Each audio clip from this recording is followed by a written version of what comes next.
Hello dear students, बहुत बहुत स्वागत है आप सभी बच्चों का हमारे चैनल स्टडी शार्ट में। आज हम लोग आपके लिए एक नया चैप्टर ले आए हैं जो कि है लखनवी अंदाज। इस चैप्टर में बहुत सारी चीजें दी हैं हमें, हम लोग एक एक करके पढ़ेंगे और इस चैप्टर को समझेंगे। यशपाल जी द्वारा लिखा गया है बच्चे। तो चलिए। मुफस्सिल की पैसेंजर ट्रेन चल पड़ने की उतावली में पुकार रही थी। आराम से सेकंड क्लास में जाने के लिए दाम अधिक लगते हैं। दूर तो जाना नहीं था, भीड़ से बचकर एकांत में नई कहानी के संदर्भ में सोच सकने और खिड़की से प्राकृतिक दृश्य देख सकने के लिए टिकट सेकंड क्लास का ही ले लिया। गाड़ी छूट रही थी। अब देखो यहाँ पे लेखक का क्या रीजन है, उन्होंने सेकंड क्लास का टिकट क्यों लिया। देखो, आराम से सेकंड क्लास में जाने के लिए दाम अधिक लगते हैं। ठीक है, आराम से सेकंड क्लास में जाने के लिए दाम अधिक लगते हैं। ठीक है, दूर तो जाना नहीं था, भीड़ से बचकर एकांत में नई कहानी के संदर्भ में सोच सकने और खिड़की से प्राकृतिक दृश्य देख सकने के लिए टिकट सेकंड क्लास का ही ले लिया। गाड़ी छूट रही थी, सेकंड क्लास के एक छोटे से डिब्बे को खाली समझकर जरा दौड़कर उसमें चढ़ गए। अनुमान के प्रतिकूल डिब्बा निर्जन नहीं था। एक बर्थ पर लखनऊ के नवाबी नस्ल के एक सज्जन बहुत ही सुविधा से पालती मारे बैठे थे। सामने दो ताजे चिकने खीरे तौलिए पर रखे थे। डिब्बे में हमारा सहसा कूद जाना सज्जन की आंखों में एकांत चिंतन के में विघ्न का असंतोष दिखाई दिया, है ना। तो सेकंड क्लास का उन्होंने सोचा कि डिब्बा खाली होगा, पर जब वो दौड़ के उसमें गए तो उन्होंने देखा कि डिब्बा निर्जन नहीं था, यानी कि इसमें यानी कि कुछ ना कोई तो लोग बैठे थे। एक बर्थ पर लखनऊ के नवाबी नस्ल के एक सफेद पोश सज्जन बहुत ही सुविधा से पालती मारे बैठे थे। पालती मार के जैसे हम बैठते हैं वैसे ही वो बैठे थे। सामने तो ताजे चिकने खीरे तौलिए पर रखे थे। ताजे चिकने खीरे, है ना, खीरे भी तौलिए पे जो है बेटा रखे थे। डिब्बे में हमारा सहसा कूद जाने से सज्जन की आंखों में एकांत चिंतन में विघ्न का असंतोष दिखाई दिया। ठीक है, तो डिब्बे में सहसा कूद जाना यानी कि डिब्बे में कूदने की वजह से जो है सज्जन की आंखों में एकांत चिंतन में विघ्न का असंतोष दिखाई दिया, है ना। यानी कि उनको दिखाई दिया कि जब मैं डिब्बे में चढ़ा तो वो जो आदमी था, यानी कि जो लखनऊ के सफेद पोश सज्जन थे, उनको ऐसा मतलब थोड़ा सा असुविधा हुई या फिर उनको असंतोष टाइप का हुआ। सोचा हो सकता है यह भी कहानी के लिए सूझ की चिंता में या फिर खीरे जैसी अपदार्थ वस्तु का शौक करते देखे जाने के संकोच में हो। नवाब साहब ने संगीत के लिए उत्साह नहीं दिखाया। हमने भी उनके सामने की बर्थ पर बैठकर आत्मसम्मान से आंखें चुरा ली। क्यों चुरा ली आत्मसम्मान से आंखें? क्योंकि उन्होंने संगति के लिए उत्साह नहीं जताया, यानी कि वो नहीं चाह रहे थे कि वो संगति करें या मित्रता के लिए हाथ आगे बढ़ाएं या फिर बातचीत करें। तो फिर जो लेखक है उन्होंने भी आत्मसम्मान में आंखें चुरा ली, यानी कि उन्होंने भी कहा कि भाई ऐसे हमारी सेल्फ रिस्पेक्ट नाम की भी तो कोई चीज होती है, हम भी तो नहीं बात कर ले, है ना। तो उन्होंने भी बात नहीं करी। खाली बैठे खाली बैठे कल्पना करते रहने की पुरानी आदत है। ठीक है। उसके बाद फिर नवाब साहब की असुविधा और असंकोच के कारण का अनुमान करने लगे। संभव है नवाब साहब ने बिल्कुल अकेले यात्रा कर सकने के अनुमान से में किफायत के विचार से सेकंड क्लास का टिकट खरीद लिया हो और अब गवारा ना हो कि शहर का कोई सफेद पोश उन्हें मंदिर दर्जे में सफर करता देखे। अकेले सफर का वक्त काटने के लिए खीरे खरीदे होंगे और अब किसी सफेद पोश के सामने खीरे कैसे खाएं। हम कनखियों से नवाब साहब की ओर देख रहे थे। नवाब साहब कुछ देर गाड़ी की खिड़की से बाहर देखकर स्थिति पर गौर करते थे। ठीक है। ओ, नवाब साहब ने सहसा हमें संबोधन दिया। आदाब अर्ज जनाब, खीरे का शौक फरमाएंगे। यानी कि अब नवाब साहब क्योंकि खीरे लाए थे तो उन्होंने लेखक से पूछा क्या आपको भी खीरे खाने हैं? नवाब साहब का सहसा भाव परिवर्तन, यानी पहले तो उनको असंतोष हुआ जब मैं आया डिब्बे में, अब वो इतने अचानक कैसे बोलने लगे। तो ये परिवर्तन उनको अच्छा नहीं लगा।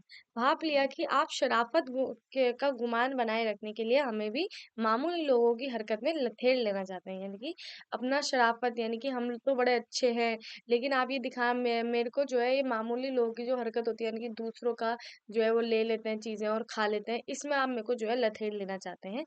जवाब दिया शुक्रिया किबला शौक फरमाए, यानी कि आप ही जो है खा लें, ये लेखक ने जवाब दिया।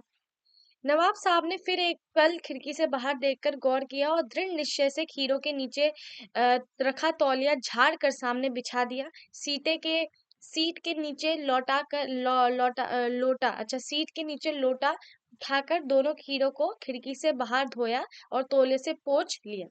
जेब से चाकू निकाला, दोनों खीरों के सिर काटे और उन्हें गोद कर झाग निकाला। उसके बाद फिर बेटा फिर खीरों को बहुत ही एहतियात मतलब बहुत ही तरीके से छिलकर फाकों को करीने से तौलिए पर सजाते गए, यानी कि अब फाकों को तौलिए पर बड़ी अच्छी तरह उन्होंने सजा दिया। लखनऊ स्टेशन पर खीरे बेचने वाले खीरे के इस्तेमाल का तरीका जानते हैं। ग्राहक के लिए जीरा मिर्च नमक और पीसी हुई लाल मिर्च की पुड़िया भी हाजिर कर देते हैं। तो यानी कि ये चीजें भी उनको दी थी। नवाब साहब ने बहुत करीने से खीरे की फाकों पर जरा जीरा नमक मिला, नमक और लाल मिर्च की सुर्खी बुरखी। प्रत्येक भाव भंगिमा और जबड़ों की सुफरन से स्पष्ट था कि उस प्रक्रिया में उनका मुंह हीरे के रस स्वादन की कल्पना से पल्लवित हो रहा था। यानी कि जो हमारे मुंह में कभी कभार जो बहुत अच्छा खाना बनता है बच्चे, तो आपने देखा होगा हमारे मुंह में लार आ जाती है ना, तो वैसा ही उनके साथ भी हो रहा था। ठीक है, आगे बढ़ते हैं। नेक्स्ट इन्होंने क्या लिखा है, हम कनखियों से देख सोच रहे थे कि मियाँ रईस बनते हैं, लेकिन लोगों की नजरों से बच सकने के ख्याल में अपनी असलियत में उतर आए। ठीक है, नवाब साहब ने फिर एक बार हमारी ओर देख लिया। वल्लाह शौक कीजिए, नकलों का बालम खीरा है, यानी कि उन्होंने ये भी बोला कि बड़ा अच्छा खीरा है, आप एक बार लीजिए तो सही, ऐसे बोला। नमक मिर्च छिड़क दिए जाने से तेज ताजे खीरे की पनियाती फाके देखकर पानी मुंह में जरूर आ रहा था, लेकिन इनकार कर चुके थे आत्मसम्मान निभाना ही उचित सच समझा। उत्तर दिया, शुक्रिया, इस वक्त तलब महसूस नहीं होती, मैदा भी जरा कमजोर है, किबला शौक फरमाइए। ठीक है, नवाब साहब की सतृष्ण आंखों से नमक मिर्च की संयोग से चमकती हीरो की फाके की ओर देखा। खिड़की के बाहर देखकर दीर्घ निश्वास लिया। हीरे की एक फाक उठाकर होठों तक ले गए, फाकों को सूंघा, स्वाद के आनंद में पलके मूंद गई। मुंह में भर आए पानी का घूंट गले से उतर गया। तब नवाब साहब ने फाक को खिड़की से बाहर छोड़ दिया, यानी कि खिड़की के बाहर फेंक दिया। और हर फाक के साथ बच्चे नवाब साहब ने यही करा। नवाब साहब खीरे की फाकों को नाक के पास ले जाकर वासना से रसवादन कर खिड़की से बाहर फेंकते गए। अब बेटा नवाब साहब ने खीरे की सब फाकों को खिड़की के बाहर फेंककर तौले से हाथ और होठ पोंछ लिए। गर्व से गुलाबी आंखों से हमारी ओर देखा, मानो कह रहे हो यह है खानदानी रईसों का। नवाब साहब खीरे की तैयारी और इस्तेमाल से थक कर लेट गए थे। इस हमें तस्लीम में सिर खम कर लेना पड़ा। यह है खानदानी तहजीब, नफासत और नजाकत। हम गौर कर रहे थे खीरे का इस्तेमाल करने के इस तरीके को खीरे की सुगंध और स्वाद की कल्पना से संतुष्ट होने का सूक्ष्म, नफीस या एब्स्ट्रैक्ट तरीका जरूर कहा जा सकता है। सूक्ष्म यानी कि छोटा, नया, एब्स्ट्रैक्ट यानी कि बेटा कुछ यूनिक। एब्स्ट्रैक्ट पेंटिंग देखी ना आपने, जिसमें कुछ नहीं होता, डिजाइन डिजाइन मतलब अजीब सा होती है पेंटिंग, समझ में नहीं आती है, पर उसको यूनिक कहते हैं हम लोग, है ना। परंतु क्या ऐसे तरीके से उदर की तृप्ति भी हो सकती है? अब वो प्रश्न बोलता है, क्या इससे उदर यानी कि हमारे पेट की तृप्ति हो सकती है? नवाब साहब की ओर भरे पेट की ऊंची डकार का शब्द सुनाई दिया और नवाब साहब ने हमारी ओर देखकर कहा, हीरा लजीज होता है, लेकिन शकील नामुराद मैदे पर बोझ डालता है। ज्ञान चक्षु खुल गए, पहचाना, यह है नई कहानी के लेखक। खीरे की सुगंध और स्वाद की कल्पना से पेट भर जाने के का डकार आ सकता है, तो बिना विचार, घटना और पात्र के लेखक की इच्छा मात्र से नई कहानी क्यों नहीं बन सकती, है ना। तो कैसे कहते हैं कि भाई अगर खीरे की सुगंध और स्वाद की कल्पना से ही केवल पेट भर सकता है, तो क्या लेखक के इच्छा मात्र से नई कहानी नहीं बन सकती, बिना पात्र, बिना घटना, बिना विचार के? तो क्या ये सत्य है डियर स्टूडेंट? नहीं। हमेशा हमें कहानी लिखने के लिए कोई ना कोई तो घटना चाहिए होता है, कोई ना कोई विचार चाहिए होता है, पात्र चाहिए होता है। बिना उसकी कहानी नहीं लिखी जा सकती। उसी तरह बेटा सुगंध और स्वाद की कल्पना से पेट नहीं भर सकता। ये नवाब साहब केवल दिखावा कर रहे थे। वो केवल ये दिखाना चाहते थे कि वो नवाबी है, वो लखनऊ के नवाब है, और उनका पेट इसी तरह भर जाता है ना। तो ये हो गया बेटा चैप्टर खत्म। अब यहाँ पे कुछ प्रश्न उत्तर हैं, उनको भी देख लेते हैं। लेखक को नवाब साहब के किन हाव भाव से महसूस हुआ कि वह उनसे बातचीत करने के लिए तनिक भी उत्सुक नहीं है? तो जब वो लेखक जो है, जब सेकंड क्लास के डिब्बे में जरा तेजी से जो है चढ़ते हैं, तो वह देखते हैं डिब्बा निर्जन नहीं है, उसमें लखनऊ के नवाब साहब जो है बैठे हैं, और जब वो उस डिब्बे के अंदर आते हैं तो नवाब साहब की आंखों में एक असंतोष उनको जो है दिखाई पड़ता है। तो इससे उनको यह महसूस होता है कि वो बिल्कुल भी जो है बातचीत करने को उत्सुक नहीं है, और उनको मेरे आने से थोड़ा असंतुष्टि जो उनके मुख में प्रकट हुई है उससे साफ पता चलता था। नवाब साहब ने बहुत यत्न किए, खीरा काटा, नमक मिर्च भुरखा, अंततः सूंघ कर ही खिड़की से बाहर फेंक दिया। उन्होंने ऐसा क्यों किया होगा? उनका ऐसा करना उनके कैसे स्वभाव की ओर इंगित करता है? तो देखिए बेटा, नवाब साहब ने खीरा ये सब करा, तो ऐसा इसलिए किया बेटा कि नवाब साहब ये दिखाना चाहते थे कि वो नकलों के नवाब साहब हैं, और उनके वहाँ इसी तरह से होता है। वह ऐसी चीजें कोई भी ऐसी नहीं खा लेते हैं, ठीक है। वो बहुत ज्यादा तरीके से जो है कहीं ना कहीं पेश आते हैं, और उनका ऐसे ही पेट भर जाता है। तो यह करके वह केवल दिखावा स्पष्ट कर देते हैं ना, इस ये उनके दिखावेबाजी जो स्वभाव है ना उसकी ओर इंगित करता है। बिना विचार, घटना और पात्र के भी क्या कहानी लिखी जा सकती है? यशपाल के इस विचार से आप कहाँ तक सहमत हैं? तो हम बिल्कुल सहमत नहीं है, क्योंकि बिना विचार, घटना और पात्रों के कहानी नहीं लिखी जा सकती। कहानी लिखने के लिए हमें कुछ ना कुछ विचार, घटना, पात्र चाहिए ही होता है।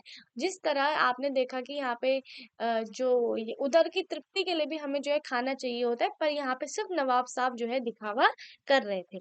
आप इस निबंध को और क्या नाम देना चाहेंगे? और क्या नाम देना चाहेंगे, ये बेटा आप मेरे को कमेंट करना। अब देखिए, पांचवा प्रश्न है, नवाब साहब द्वारा खीरे खाने की तैयारी करने का जो एक चित्र प्रस्तुत किया गया है, इस पूरी प्रक्रिया को आप अपने शब्दों में व्यक्त कीजिए। ठीक है, तो बेटा ये तो आपके लिए ये पूरी स्टोरी पढ़ दी। अब उस पूरी प्रक्रिया को आप अपने शब्दों में भी व्यक्त कर सकते हैं, कोई उसमें वो नहीं है। किन किन चीजों का स्वादन करने के लिए आप किस प्रकार की तैयारी करते हैं, तो आप बता दीजिए बेटा। रसवादन करने के लिए क्या करते हैं? अब तो आप जैसे अगर फल भी खाते हैं ना, जो लोग फ्रूट चाट खाते हैं, उसमें क्या करते हैं, वो नमक-वमक मिलाते हैं, चाट मसाला वगैरह तब खाते हैं। है ना? तो मतलब बहुत सारी चीज़ें होती हैं, आप देख लो बेटा इस क्वेश्चन को। खीरे के संबंध में नवाब साहब के व्यवहार को उनकी सनक कहा जा सकता है, ठीक है? खीरे के अच्छा ठीक है, ये है। आपने नवाबों की और और भी सनकें और शौक के बारे में पढ़ा सुना होगा। जैसे नवाब साहब बेटा पान और ये जो चीजें हैं ये भी बहुत खाते हैं, तो ये भी उनकी सनक है, इसके बारे में भी लिखिए। क्या सनक का कोई सकारात्मक रूप भी हो सकता है? यदि हाँ, तो ऐसी सनकों का उल्लेख कीजिए। देखिए, सनक का सकारात्मक रूप भी होता है। जैसे पढ़ाई के लिए हमें अत्यधिक सनक है, ये हम पढ़ाई करेंगे क्योंकि हमें अच्छे अंक लाने हैं, हमें अच्छे मार्क्स की प्राप्ति करनी है, तो वो भी सकारात्मक रूप में एक सनक है जो कि हमें उन्नति की ओर ले जा रही है। ठीक है बच्चे, आई होप ये समझ में आ गया होगा। अब देखिए भाषा अध्ययन। ये तो देखिए बेटा भाषा अध्ययन है, तो ये मैं नहीं करवा रही हूँ, बाकी तो सब मैंने आपको करवा दिया है। तो बहुत बहुत धन्यवाद बच्चों, आप सभी का हमारे साथ जुड़ने के लिए। आई होप आपको बहुत ज्यादा अच्छा लगा होगा। ये चैप्टर हमारा कंप्लीट होता है बच्चे।